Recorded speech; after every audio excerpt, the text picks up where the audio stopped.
Explorations project. So I'm an OC creator, as many people know, and if you don't know what an OC stands for, it stands for original character. Honestly, if you go to freestyle and you don't know what an OC is, then genuinely, like, what are you doing? So yeah, this dude, he's one of my OCs. So for the tools, I used Procreate, which is a drawing app, and Adobe After Effects. So why did I choose this? I'm very passionate about my original characters. I want to do something with them in the future, like I want to make a comic and an animation series. And this project, it just gives me like good practice for animation. And yeah. So the process, storyboarding, rough line art, then the actual line art, coloring, and then transitions. It's not the same for everyone because my animation process is like a little goofy, which you'll see.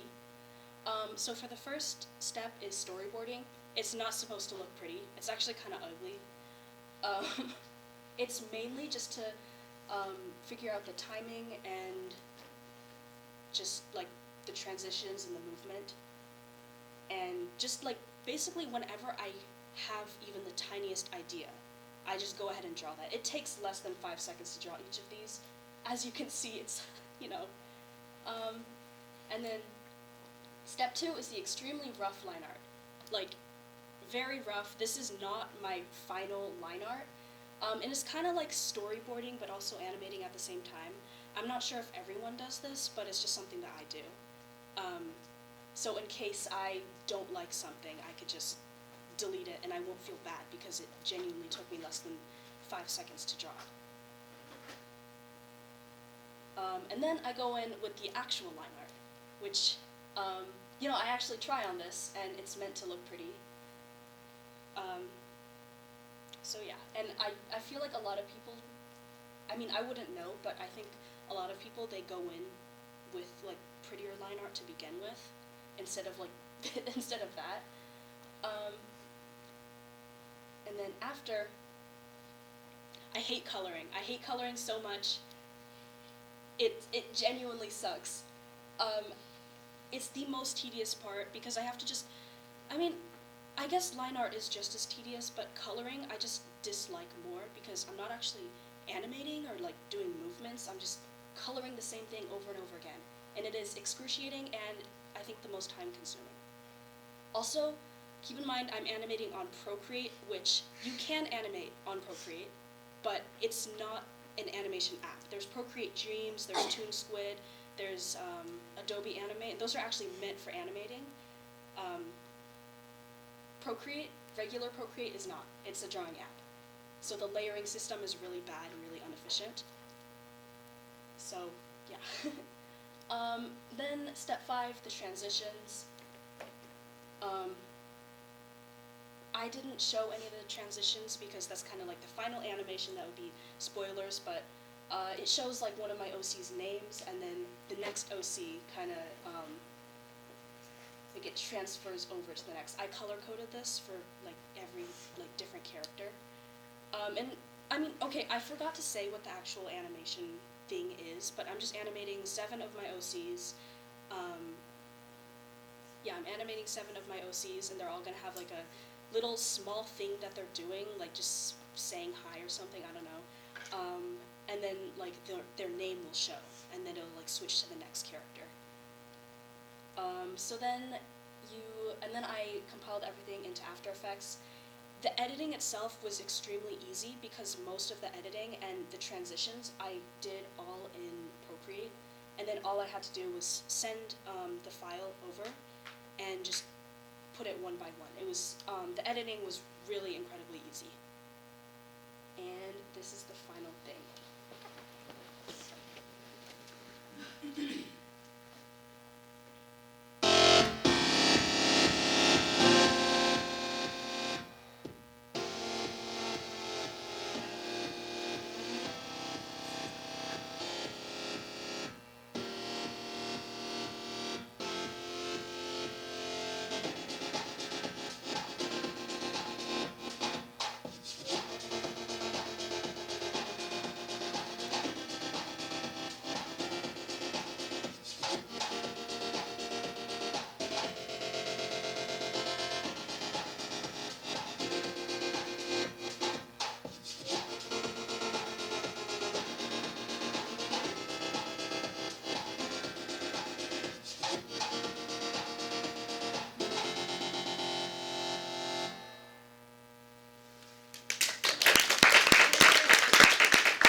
So what did I learn? I learned how to more efficiently and effectively animate, and I was not very comfortable with animating like big movements, and I don't think any of the characters had like necessarily like fight scenes or anything, but I stepped way out of my comfort zone with this. And Procreate is not an animation app, so the layering is really bad, really inefficient, and kind of confusing. And I'm kind of proud of the fact that I was able to kind of push past that. I definitely know for next time that I'm going to actually use an animation app.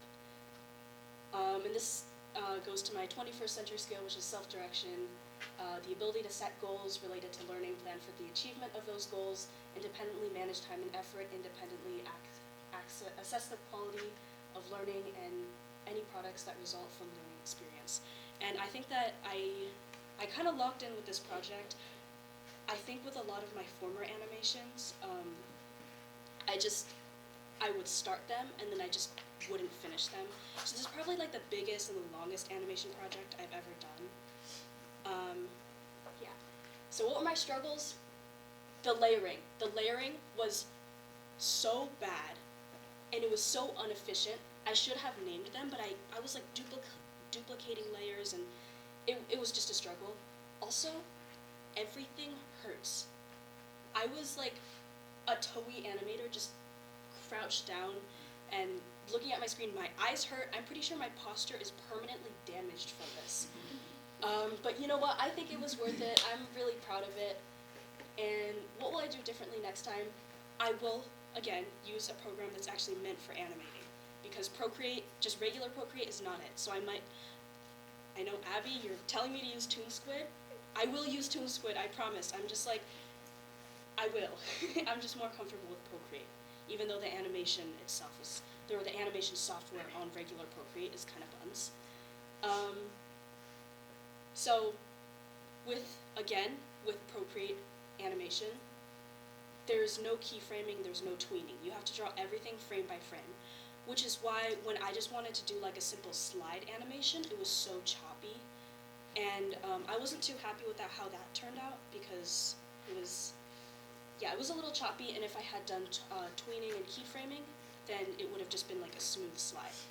And then definitely more shading and rendering because the animation looked kind of flat. Like there was basically no shading at all and no highlights.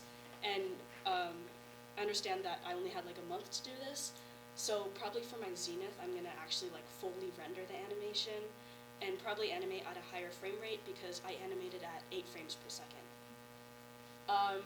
Any questions?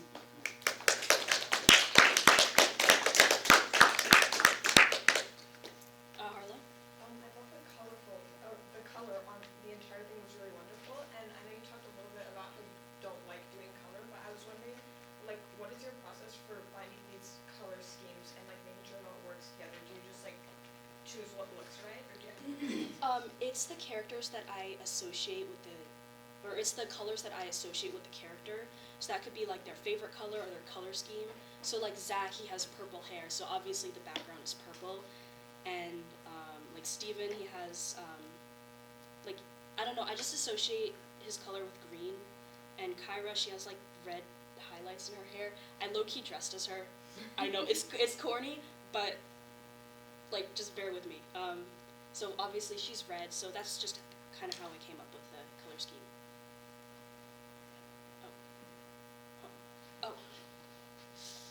Abby? I watched you do every single one of these animation parts, and you didn't talk about this, but I really admired your dedication to redraw every single line. It's probably not noticeable on the first watch, but I remember I was like, wait, like, why don't you just like duplicate like the layers to like hold it for another like half a second, and you're like, no, it's better if I did, like, this is my style. I'm like, okay, and it's like, I really admire that. Like, you were really, I could tell you're really passionate about this, and it turned out really well for someone, like you said, you started animations, but you never really finished them, and it's just like, it looks so good. Thank you. Mr. Greco? It was so exciting to see the finished product with the music you chose. It was just like electric, and I I'm just so proud of you. And now I understand what you're doing in those 10 minutes that we have nothing to do with it.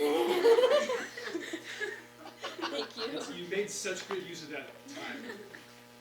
Thank you. Thank you. Seriously, that video was really good. Thank you. I'm looking forward to seeing a full animation with these characters, the story. Isabella? I really like how fluid the animation was, and it was really cool seeing all the characters like this, and I think like it could work like as an intro or something. It was really cool. Thank you. I'm sure there's a way to color easier on some applications. Not using Procreate. I will use Procreate Dreams or ToonSquid or Adobe Animate. Because there's something called, fill colors. Yeah, but okay, for so some the reason, fill Procreate is kind of just weird. doesn't listen. Yeah, I can help you with I'm filters. just I saying, have filtering. there's got to be an easier way, right? yeah. I mean, somebody's figured it out. For We me, should try to find it. when I use Procreate, the style that I do, I use like a brush that for some reason like it doesn't fill in, so I have to go to the layer below it, draw like color the shapes, and then like fill it that way. Yeah, that's But- exactly what I do too. It's Do so you adjust the fill, like, that you can adjust the intensity of the fill to make it register your lines more or less? So, like, if your lines don't fully connect, you can make that work with the Yeah. fill bucket. So that's a good try. I'm just saying, there's an easier way. You just got to find it. Okay? Yeah. Yeah. I think that a lot of my animation process is not very efficient, but it's just what I prefer and what I'm more comfortable with, which is like I need to change that probably. But that's my animation process so far. I don't actually use any animation app, so that's why I was like a little bit constrained. Like I think I could have done a bit more. So for my Zenith, I'm definitely gonna actually use. I mean, like I said. Awesome. Thank you very much.